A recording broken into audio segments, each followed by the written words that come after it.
Retail media is exploding. We're looking at $10 billion plus in new ad spending flowing into the US retail media ecosystem in 2025.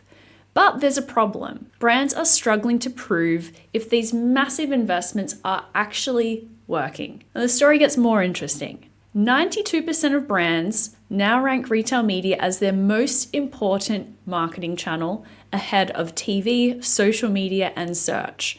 And there is a massive shift on that from last year alone. Most companies are working with 6 different retail media networks right now. And by 2026, that number is expected to jump to 11. Now, here is where it gets messy. We are, of course, trying to compare results from different retailers, each with their own walled gardens of data. It's like trying to solve a puzzle where each piece is from a different box. And that's why 62% of retail media buyers say the lack of measurement standards is stalling their growth. We're going to dig into why and some other interesting findings from this brand new report in the episode today. Let's jump in. Good morning and welcome to the Retail Media Breakfast Club. I'm your host, Kiri, and every weekday at 6 a.m. Eastern, I bring you candid and real discussions in the world of retail media and marketplaces in just 10 minutes. So bring your own cup of coffee and we'll get smarter about retail media together.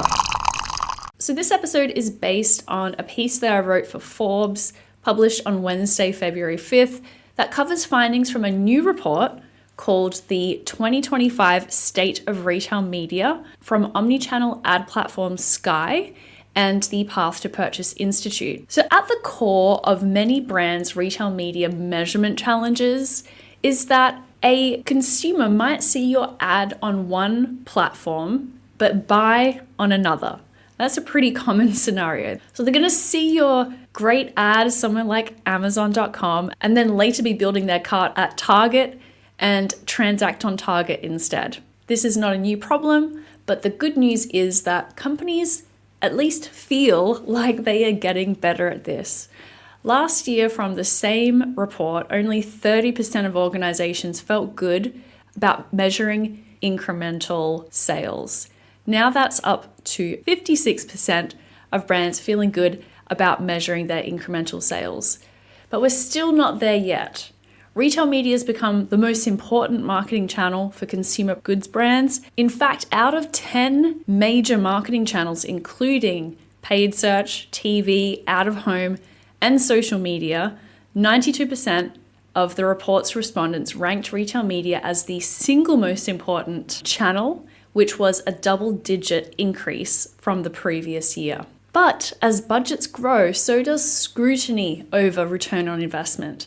The IAB reports that 62% of retail media buyers cite lack of measurement standards as a top challenge to continued growth. Among the concerns for brands is an inability for advertisers to accurately compare results from retailer to retailer and a limited understanding as to whether an ad campaign truly spurred net new sales. That's that incrementality metric that I mentioned earlier. But the challenges extend beyond just technical limitations. Many brands have committed spend amounts with certain retailers as part of their annual trade negotiations or JBPs, meaning that they can't simply shift budgets based on performance data. Further complicating matters is the reality of cross-channel shopping behavior.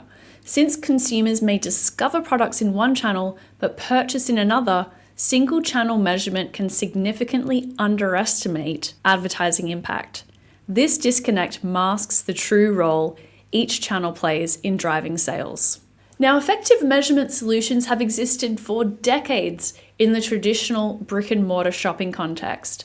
Measurement solutions from firms like Nielsen and Circana have been relied on by brands seeking to understand the effect of their media campaigns on in-store sales of a given product.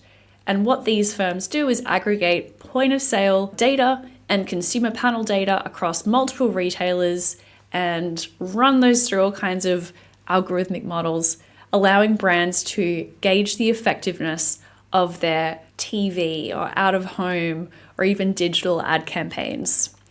And today, understandably, brands want to also measure how retail media campaigns contributes to total sales, whether that's online or in store as well. So retail media networks themselves have begun to offer measurement solutions, but these are really a fragmented view, a little window only into their own house. And there's really no incentive to share data between retailers at all. And so these networks maintain their walled gardens, making holistic measurement nearly impossible. We've seen some retail media networks partnering selectively with third-party measurement providers to validate results or provide multi-touch attribution, but these partnerships are often limited in scope and vary widely by retailer.